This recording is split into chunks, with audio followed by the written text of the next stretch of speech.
We often think of lying as a solitary act, a single person choosing to bend the truth. However, deception is inherently a two-way street. It requires an active participant on the receiving end, someone who chooses, consciously or not, to believe the lie. Think about it. A lie cannot survive without someone willing to accept it as truth. This cooperative nature of deception is what makes it so pervasive in our society. The cost of these lies is substantial. Corporate fraud alone costs the US economy nearly $1 trillion annually, representing a staggering 7% of total revenues. These aren't just abstract figures. We've seen the real-world consequences in cases like Enron and the Madoff investment scandal, where lies destroyed businesses, shattered lives, and eroded public trust. Even on a smaller scale, think about the impact of infidelity or betrayal in personal relationships. The emotional toll of lies can be devastating, but why do we lie? At its core, deception often stems from the gap between who we are and who we want to be. We embellish our accomplishments to appear more successful, downplay our flaws to seem more likable, or fabricate stories to make ourselves appear more interesting. This desire to bridge the gap between reality and aspiration is a powerful motivator for deception. We lie to protect ourselves, to gain advantage, or sometimes simply to avoid hurting someone's feelings. From a tender age, we begin to understand the power of deception. Babies learn to fake a cry for attention. Toddlers become masters of the art of bluffing. And by the time we reach school age, we've developed a repertoire of manipulative tactics.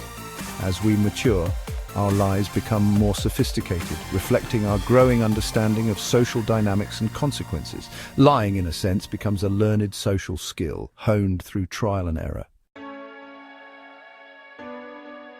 Consider the infamous case of Bill Clinton's denial of his affair with Monica Lewinsky.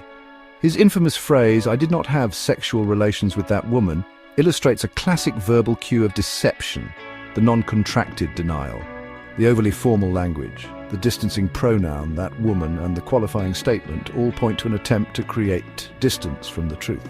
John Edwards' denial of paternity, while shaking his head and shrugging, offers another example.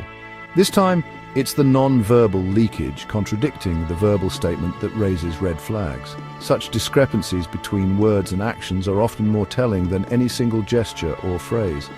Our bodies, in a sense, betray our carefully constructed facades. While these high-profile examples highlight extreme cases of deception, lies permeate our everyday interactions as well. Studies suggest that strangers lie to each other an average of 3 times within the first 10 minutes of meeting. Even in seemingly close relationships, deception persists, with married couples lying in approximately 1 out of every 10 interactions. These lies range from white lies intended to spare feelings to more serious deceptions about finances or infidelity.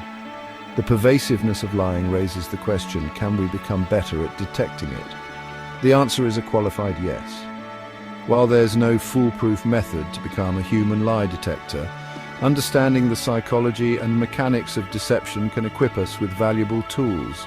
By paying attention to verbal and non-verbal cues, we can learn to spot inconsistencies and red flags that may indicate deception. One of the most effective ways to spot a lie is to pay close attention to verbal cues. Liars often use distancing language, avoiding personal pronouns and using formal language to create emotional distance from their fabrications. They may also provide overly detailed accounts, peppered with unnecessary information, in an attempt to sound more convincing.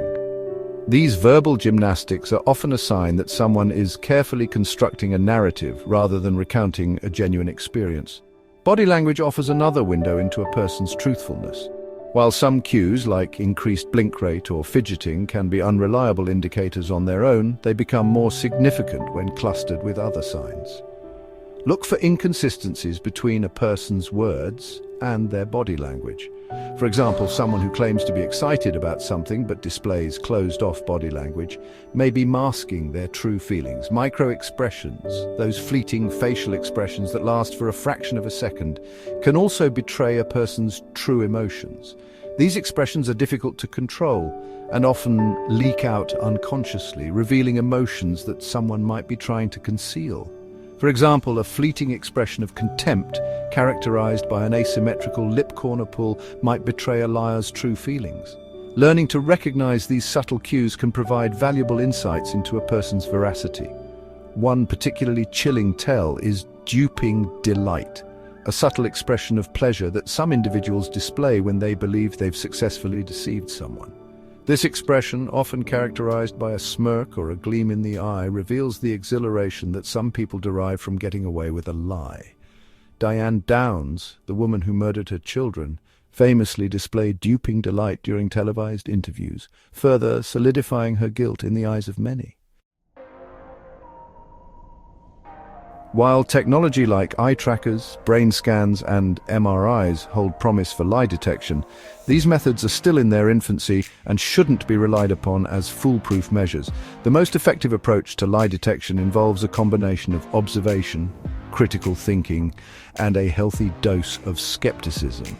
Rather than focusing on single indicators, look for clusters of signals that, when taken together, paint a more complete picture of a person's truthfulness. It's crucial to approach conversations about honesty with curiosity and rapport rather than aggression or accusation. Creating a safe space for open and honest dialogue is more likely to elicit the truth than an adversarial approach. Remember, most people are more likely to be truthful when they feel safe and respected. Ultimately, living in a world of untruths requires a delicate balance of trust and skepticism.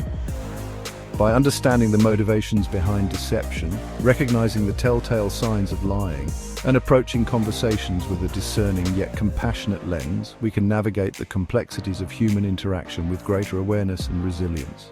Remember, the ability to detect deception is not about becoming cynical or distrustful, but rather about empowering ourselves to make informed judgments and protect ourselves from those who would seek to mislead us.